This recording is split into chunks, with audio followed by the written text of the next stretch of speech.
Well, this gets away from Bowman into Pribram, but it's equally interesting with equally profound implications. Pribram, as I said, says that we're thinking with holograms inside our head, and that out there exists something that's more akin to the radio waves in the room from which your TV gets the image. So in essence, we're kind of conscious TV sets. And what we think is reality when we look out here is really just the image on the TV set inside our mind, but doesn't exist out there. And Pribram says this is why there's all kinds of evidence that we seem to respond more to the models of reality in our head than out there.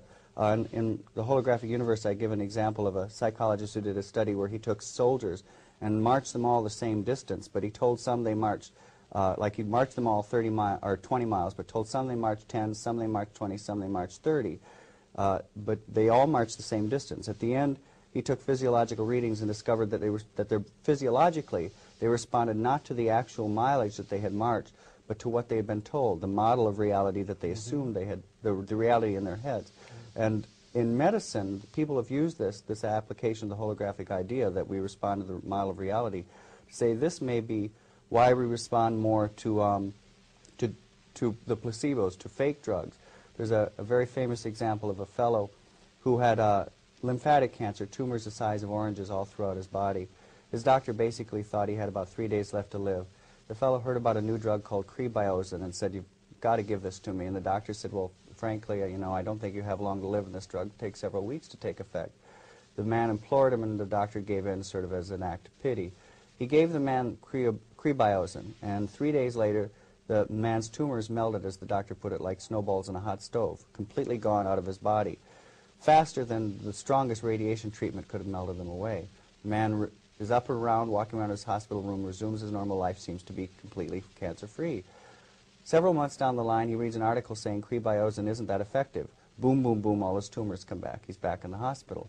The doctor starts to realize that maybe it wasn't the drug that cured the man, but the man's belief. So he lies to the man and he says, "Those articles are wrong. Crebiozin is effective, and in fact, I've got an even more potent version of it." He injects just salt water into the man's veins. Again, the man's tumors melt away. He resumes his normal life. Unfortunately, many months down the line, he reads final studies on Crebiozin saying it's completely ineffective. Boom, boom, boom, his tumors come back and he dies.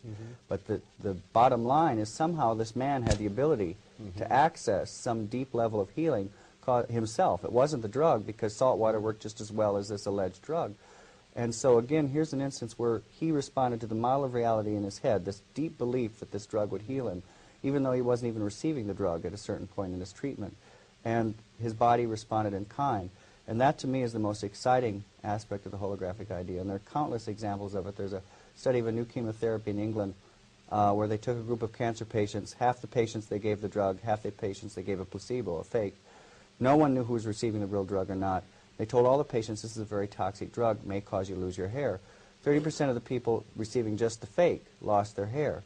And when I first heard this, I immediately thought, oh my gosh, about every donut that I'd ever eaten in my life, and thought, oh, this is really bad for me. That I may be responding to the model of reality more than the nutritional aspects of the donut.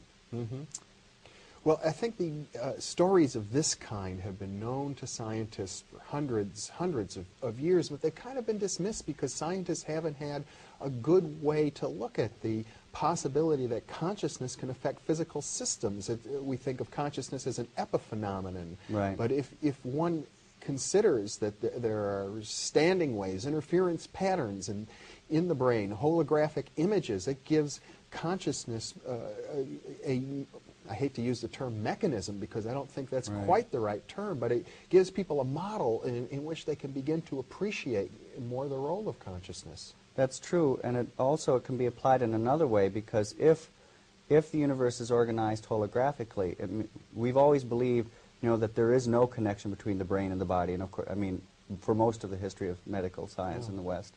In the past couple of decades, we're starting to say there's a connection, and we're sorting out certain pathways, the neuropeptide systems, that sort of thing. But if the holographic model is correct, there are so many interconnections between the brain and the body, there ceases to be a division.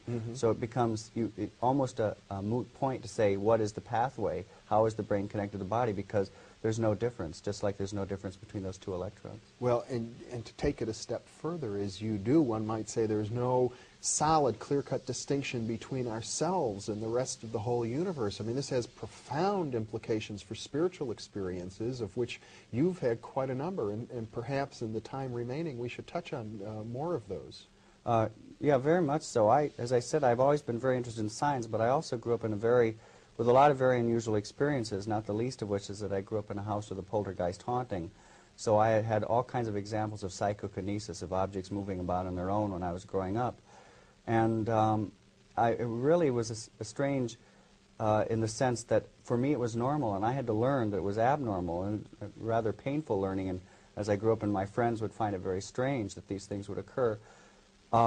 And one of the things that Bohm says, because Bohm addresses the topic of psychokinesis, is again, we don't, we may be mistaken to try to approach psychokinesis by saying what energy is leaving the brain to move the object, because, as Bohm says, there's no division between the objects. Psychokinesis means mind over matter. Right, moving the objects was just the power of thought alone. That we are as connected to that object, as borderless, we're a continuum with the object, as the patterns in a carpet. So for us to move the object may be, Bohm says, just an act of resonance, of realizing that there's no division between us.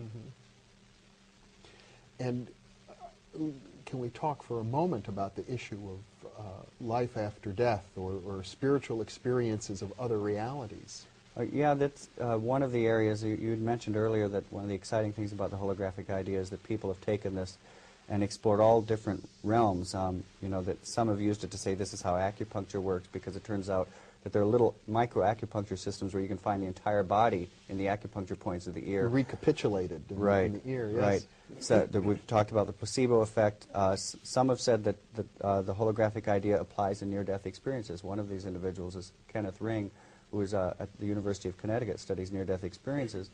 And it's interesting because in report after report of people who have been declared clinically dead, go to some apparent other level of reality and then come back, they refer to this other level of reality with terms like frequency and energy and even hologram, that it's a more plastic level of reality where thought seems to create things instantly. There are instances of people having near-death experiences where they think they're hungry and instantly food appears. Or perhaps an even better example, when people find themselves out of their body, there are cases where people look down and see that they're in a naked body and they go, oh my gosh, I'm naked. Instantly they have clothing on. Now, we don't assume that clothing has a soul, that it has a spirit that survives. So somehow it appears that the mind can sort of pull out of this ocean of frequency a hologram of clothing. And this is what Ken Ring says, is that we're entering deeper into the hologram when we have near-death experiences, when we leave our bodies. So there's so many different areas that have kind of been at the fringes of our understanding that we can now begin to look at with new eyes. Michael Talbot, it's been a pleasure to have you with me, and for those of you watching, you may be interested in knowing that this discussion will be part of a Thinking Aloud Inner Work videotape available along with an additional hour of discussion going deeper into these questions with Michael Talbot. Michael, thanks so much for being with me. My pleasure, Jeffrey. And thank you for being with us.